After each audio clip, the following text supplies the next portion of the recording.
സ്വാമി എനിക്ക് ചോദിക്കുന്നത് ശിവനെ പറ്റിയിട്ടാണ്. നമ്മൾ ശിവൻ്റെ ഒരുപാട് കഥകൾ കേട്ടിട്ടുണ്ട്. ശിവനും ശിവൻ്റെ കൂടെയുള്ള ഗണങ്ങളും ശിവന് ഇവിടെ വന്നപ്പോൾ തന്നെ പുളി ആഹാരം കൊടുക്കാൻ പാടില്ല എന്ന് പറയുന്നുണ്ട്. ഒരു വ്യക്തി എന്നുള്ള നിലയ്ക്കും കൂടെ കുറേയൊക്കെ അതിനൊരു ഒരു ഡയമെൻഷൻ ഉള്ള പോലെയാണ് കഥകളിലൂടെ മനസ്സിലാകുന്നത്.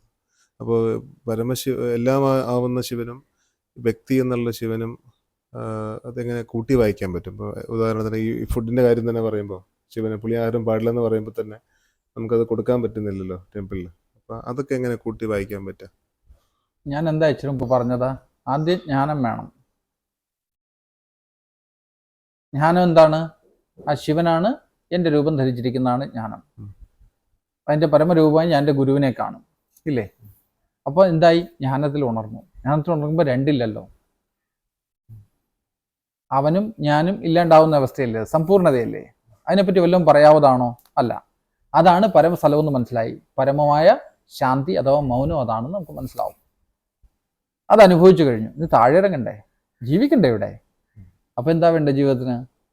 ഭക്തി. ഞാൻ പറഞ്ഞില്ലേ, ഉണക്ക ബ്രെഡ് ജാം തേച്ച പോലെ നമ്മുടെ ജീവിതത്തിന് ഒരു എന്താ പറയാ, ഒരു സുഖം ഉണ്ടാവണമെങ്കിൽ ആ പ്രേമം ഇല്ലാതെ പറ്റുമോ? അപ്പൊ അച്ഛനായി കണ്ട് ഞാൻ അവനെ പ്രേമിക്കുന്നു. അവൻ എൻ്റെ അച്ഛൻ, ഞാൻ അവൻ്റെ പുത്രൻ.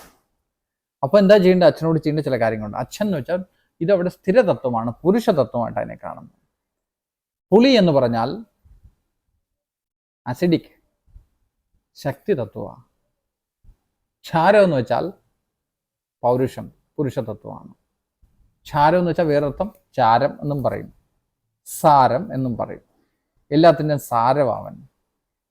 അവനിലേക്ക് പുളി ഇടാൻ ഞാൻ ഉദ്ദേശിക്കുന്നില്ല. അവനെ പൂർണ്ണ പുരുഷനായിട്ട് പൂർണ്ണ തത്വസ്ഥിതിയിലെത്തി നിൽക്കുന്നത് കാണാനാണ് ഭക്തനായ ഞാൻ ആഗ്രഹിക്കുന്നത്. അതുകൊണ്ട് അവന് പുളി കൊടുക്കാത്തത്. ഒരു പക്ഷേ ഞാൻ പറഞ്ഞത് മനസ്സിലാവുന്നുണ്ടാവില്ല. അപ്പന് പുളി ഇഷ്ടമല്ല, അതുകൊണ്ട് കൊടുക്കില്ല. ഇങ്ങനെ പറഞ്ഞാൽ കാര്യം ശരിയായി. അപ്പന് പുളി ഇഷ്ടമല്ലെന്നേ, നെഞ്ചരിയും, അസിഡിറ്റി ഉണ്ടാവും. അപ്പന് അസിഡിറ്റി വേണ്ട, അതുകൊണ്ട് അപ്പന് ഞാൻ ക്ഷാരം കൊടുക്കും.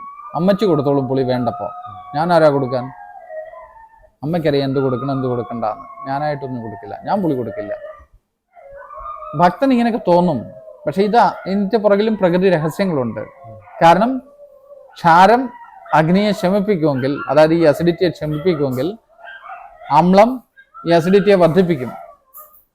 അതുകൊണ്ട് താങ്കളും പുളി കഴിച്ചുകൂടാ. ഇത് ആരോഗ്യ രഹസ്യം, ആയുർവേദ രഹസ്യമാണ്. കാരണം താങ്കൾ പിത്തപ്രധാനനാണ്. അതുകൊണ്ട് പുളി, ഉപ്പ്, എരിവ് ഒക്കെ താങ്കൾക്ക് അധികം പാടില്ല. അപ്പോൾ ഈ BP യും മറ്റുള്ള കാര്യങ്ങളൊക്കെ ഉള്ള ബുദ്ധിമുട്ടുകളെ കൺട്രോൾ ചെയ്യാൻ പറ്റും. അപ്പൻ്റെ രഹസ്യം എന്ന് വെച്ചാൽ മക്കളുടെ രഹസ്യമാണ്, പ്രകൃതി രഹസ്യങ്ങളായത്. ഈ കുണ്ഡലിനി രഹസ്യം എന്ന് വെച്ച് കഴിഞ്ഞാൽ വേറിട്ട് കാണാൻ പറ്റില്ല. ഇത് പ്രപഞ്ചത്തിന്റെ സമ്പൂർണതയാണ്. അതുകൊണ്ട് തന്നെ ഇത് മനസ്സിലാക്കാൻ ബുദ്ധിമുട്ടാണ്, പക്ഷെ അനുഭവിക്കാൻ പറ്റും. നെഞ്ചരിയുമ്പോൾ പുളിച്ചകെട്ടൽ ഉണ്ടാകുമ്പോൾ എന്താ ബുദ്ധിമുട്ടെന്ന് അറിയാമല്ലോ. ആസിഡ് പൊങ്ങി വരും. അത് പുളിയുള്ള വസ്തുക്കൾ കഴിച്ചാൽ അത് വർദ്ധിക്കില്ലേ? അതുകൊണ്ട് അപ്പന് പുളി കൊടുക്കില്ല. ആൽക്കലൈനായിട്ടുള്ള പഴങ്ങൾ കൊടുക്കുക. വാഴപ്പഴം ആൽക്കലൈനാ, ആപ്പിള് ഏതാണ്ട് ആൽക്കലൈനാ. ഈ മാതളനാരങ്ങ പുളിയാന്ന് തോന്നുമെങ്കിലും പുളിയൊന്നുമല്ല, അത് പിത്ത ശമനമാണ്. അത്തരം പഴങ്ങളാണ് നമ്മൾ കൊടുക്കുന്നത്. മനസ്സിലായോ ഇതിന്റെ സ്ഥിതി? അമ്മയ്ക്ക് പുളിയൊക്കെ കൊടുത്തോ, അമ്മയ്ക്ക് ഇഷ്ടമായിരിക്കും. പെണ്ണുങ്ങൾക്ക് പുളി വലിയ ഇഷ്ടമല്ലേ? കാരണം സ്ഥിരൈണ ഭാവം അത്. അപ്പനോ ആ സ്ഥിരഭാവം നമ്മൾ ആഗ്രഹിക്കുന്നതുകൊണ്ട് അപ്പന് പുളിയില്ലാത്ത വസ്തുക്കൾ നമ്മൾ കൊടുക്കണു. ആയുർവേദവും ജ്ഞാനവും ഭക്തിയും എല്ലാം കൂടി കലരുക. മനസ്സിലായോ? ഏതാണ്ടൊക്കെ മനസ്സിലായി. എങ്ങനെ ഇങ്ങനെയൊക്കെയാന്ന് വെച്ചാൽ മതി. ഇതൊക്കെ സ്വയം അനുഭവിച്ചോളുക. സ്വന്തം ജീവിതത്തിൽ കൊണ്ടുവന്ന് നോക്ക്. അതായത് നെഞ്ചരിച്ചിട്ടുണ്ട്, മല്ലിയില്ലേ, കൊത്തമല്ലി, ഉണ്ടമല്ലി, കുറച്ച് വാലിട്ട് ചവച്ചാൽ മതി. ആസിഡിന്റെ ആവശ്യമില്ല. കാരണം അത് ആൽക്കലൈനാണ് നേച്ചർ. ഭസ്മം രാവിലെയൊക്കെ എഴുന്നേറ്റ് കുരുതൊട്ടിട്ട് വായിലിടുമായിരുന്നു പണ്ട്. കാരണം എന്താ? ശരീരത്തിലുണ്ടായ അമ്ലത്തെ കുറച്ച് കളയും, മനസ്സിന് സ്ഥിരത ഉണ്ടാവും, കുളിച്ചു കെട്ടലൊക്കെ കുറയും. കാരണം അത് ആൽക്കലൈനാ. പ്രകൃതി അമ്ലമാണെങ്കിൽ പുരുഷൻ ക്ഷാരമാണ്. ഇങ്ങനെയൊക്കെയുള്ള താളമുണ്ട് ഈ പ്രകൃതിക്ക്.